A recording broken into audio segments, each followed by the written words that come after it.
नमस्कार, आपण बघत आहात उमेश 24 चॅनल. राज्यातील कृषी निविष्ठा विक्रेत्यांनी आता आंदोलनाचा इशारा दिला असून येत्या 27 एप्रिल पासून बेमुदत बंदची घोषणा करण्यात आली आहे. Maharashtra fertiliser pesticide seeds dealer association अर्थात माफदाच्या नेतृत्वाखाली हा बंद पुकारण्यात आला आहे. माफदाचे अध्यक्ष विनोद तराड पाटील यांनी सांगितले की गेल्या 5 वर्षापासून सातत्याने मागण्या मांडूनही शासनाकडून कोणतेही ठोस पाऊल उचलण्यात आले नाही. त्यामुळे राज्यातील सर्व कृषी निविष्ठा विक्री केंद्र बेमुदत बंद ठेवण्याचा निर्णय घेण्यात आला आहे. या संदर्भात माफदाच्या शिष्टमंडळाने राज्याचे निविष्ठा व गुणनियंत्रण संचालक सुनील बोरकर यांची भेट घेतली. मात्र या बैठकीत कोणताही तोडगा निघू शकला नाही. विक्रेत्यांचा आरोप आहे की निविष्ठा साखळीतील मुख्य दोषी घटकांकडे दुर्लक्ष करून केवळ विक्रेत्यावरच कारवाई केली जात आहे.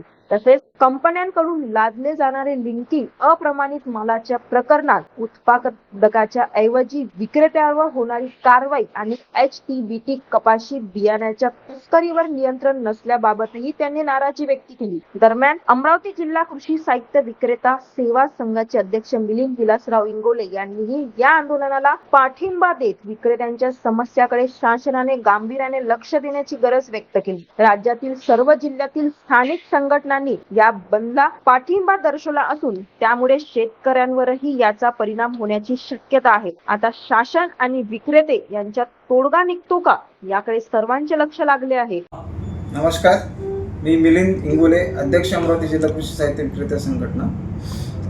माफदा संघटनेने जे 27 एप्रिल 2026 पासून बेमुदत बंदचे जे आवाहन केलेले आहे त्याच्या विविध मागण्यासाठी आम्ही शासनाकडे अनेक वेळा त्याचा पाठपुरावा केला, पण आम्हाला पाहिजे तसा प्रतिसाद शासनाकडून मिळाला नाही. या प्रमुख मागण्या ज्या आमच्या आहेत, ज्या महाराष्ट्राच्या जवळजवळ 70 ते 1 लाख कृषी केंद्र याच्यामध्ये समाविष्ट आहे माफदाच्या याच्यामध्ये, आणि ज्या प्रमुख मागण्या आमच्या आहेत त्या खताच्या लिंकिंगबाबत आहे. खताचं बेवस्तो जे लिंकिंग होत आहे त्याच्यामध्ये अनेक कंपन्या लिंकिंग करतात, डीलर लोकांना ते मटेरियल घ्यावं लागते आणि पर्यायानं शेतकऱ्याला ते लिंकिंगचे निविष्ठा दिल्या जातात आणि त्याचा रोज सगळा कृषी केंद्रावर दिला जातो आणि कंपनी